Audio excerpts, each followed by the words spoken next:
Okay, happy Sunday racing bayang karerista. Shoutout lang tayo saglit. Happy racing kay Boss Ronald Susim at happy birthday kay Boss James Tongko. At pagbati galing kay Boss Joey Hipolito. Okay, happy racing sa inyo mga boss. Sunday racing nga tayo. August 10, 2025. At meron tayong 7 karera. No? Start time natin alas 3 ng hapon.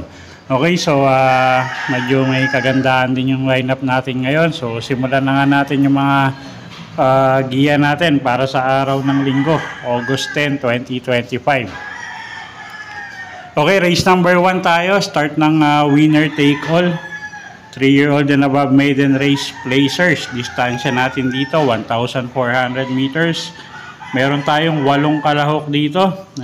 First choice natin, no? Kalahok numero 3. Blue Mind Theory, RM Garcia yung re-renta dyan, isang imported horse.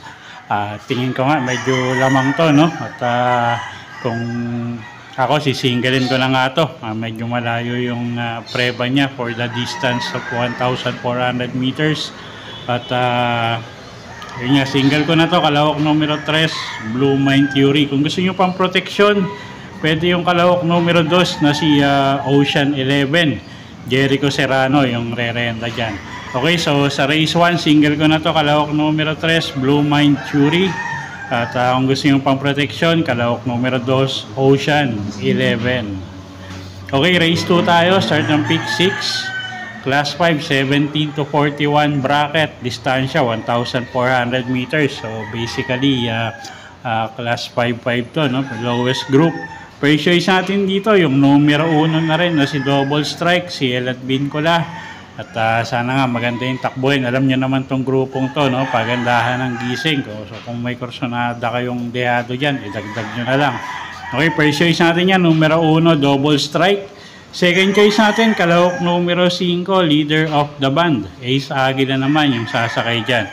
Okay, so dito sa race number 2, first choice nga natin, kalahok numero 1, Double Strike. At second choice nga natin yung kalahok numero 5 na si Leader of the Band.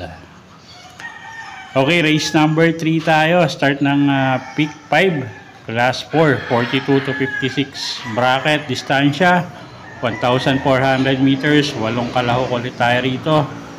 First choice natin, kalahok numero 8, Calendar Girl. Tingin ko medyo lamang yan. JRD Ocampo yung re-renta dyan. Gamay naman ng Hinete. At maganda rin yung post position yan. Nasa pinakalabas, no? At lately nga, medyo natuturuan ng isunod yung kabayong yan. At siya nga yung first choice natin. Tingin natin, medyo lamang yan. Second choice, kalahok numero 5, Veterano. Dyan, Alvin Gusi naman yung sasakay dyan. At pag nilabas ng connection, tingin ko may panalo rin yan. Okay, so sa race number 3, first choice nga, kalahok numero 8 na si Calendar Girl. At second choice, kalahok numero 5, Veterano. Okay, race number 4 tayo. Start ng pick 4, class 5, 17 to 41 bracket. Distansya natin dito, 1,400 meters. First choice natin, kalahok numero 5, Sapin, JD King Flores, yung re-renta dyan. Kami naman ng Hinete. At yung mga huling takbo niya, no, may inam.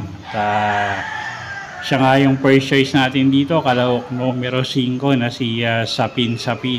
Second choice, kalahok numero 6 na si Arthur's Team. RC Baldonido naman yung sasakay dyan. At yung mga huling takbo rin ito, napaka-iinam, no? So, tingin ko malaki rin ang panalo niyan, numero 6, Arthur's Team. So second choice natin yan. Okay, so sa race 4, first choice nga numero 5, Sapin. Second choice, kalahok numero 6, Arthur's Team. Okay, race 5 tayo. Class 4, 42 to 56 bracket, distansya 1,400 meters. Okay, first choice rin natin dito, kalahok numero 3, couple entering Cat Bell at Gentleman Bell na JB Hernandez at Mark Angelo Alvarez yung re-renda dyan. At tingin ko nga medyo magaang yung laban ni Cat Bell dito, no? So, first choice natin yung couple entering na numero 3, Cat Bell at 3A, Gentleman Bell. Second choice, kalahok numero 8, Confidence Game. Diyan Alvin Gusi naman yung re-renda dyan at medyo may inam din yung tinetsempo nito sa 1,400 meters. So tingin ko may panalo. At pwedeng pangdehado rito, no? Kalahok numero 2, Supreme Dynasty. Gagabayan niya ni John Paul Gusi. Okay, so sa race number 5, first choice numero 3, couple entering Cat Bell at Gentleman Bell. Second choice, numero 8, Confidence Game at pwedeng pangdehado, kalahok numero 2, Supreme Dynasty. Okay, race 6 tayo, penultimate race, class 4, 42 to 56 bracket. Distansya, 1,400 meters. First choice rin natin dito, numero 4, Amazing. Diyan Alvin Gusi yung sasakay dyan. Medyo magang yung laban ngayon. So, siya yung first choice nga natin, no? Kalahok numero 4, Amazing. Second choice, yung galing sa bakasyon na numero 9 na si Viva de Oro. AR Villegas naman yung sasakay dyan. At pag maganda ay kinilos yan, tingin ko may panalo rin. So second choice natin yan, numero 9, Viva de Oro. At third choice, kalahok numero 1, Frosty Raven. Gagabayan naman ni O'Neal Cortez. Okay, so sa race 6, first choice, numero 4, Amazing. Second choice natin, kalahok numero 9 na si Viva de Oro. At third choice nga, kalahok numero 1, Frosty Raven. Okay, race 7 tayo. Last and final race for the day. Class 5, 17 to 41 bracket. Distansya, 1,400 meters. Okay, first choice na rin natin dito. Kalahok numero 7, Nards 23. Boji Henson yung sasakay dyan. Mababa sa grupo. Pag nilabas ng connection, tingin ko kayang-kaya yung grupo, no? At siya nga yung first choice natin, kalahok numero 7, Nards 23. Second choice natin, kalahok numero 9, Hot Legs. Gagabayan naman yan ni Chris Garganta. At ito, gamay din ni Chris Garganta to. At napapatakbo niya ng maayos to. So tingin ko malaki rin panalo niyan. At pwedeng pangdehado dito, kalahok numero 5, Maki Boy. Gagabayan ni Alison Pabilik. Okay, so sa race 7, first choice nga natin, numero 7, Nards 23. Second choice, kalahok numero 9 na si Hot Legs. At third choice nga natin, pangdehado, kalahok numero 5 na si Maki Boy. Okay, so yun po yung mga giya natin para sa araw ng linggo, August 10, 2025. Sana po yung makatulong sa pagpili nyo ng mga tatayaang kabayo.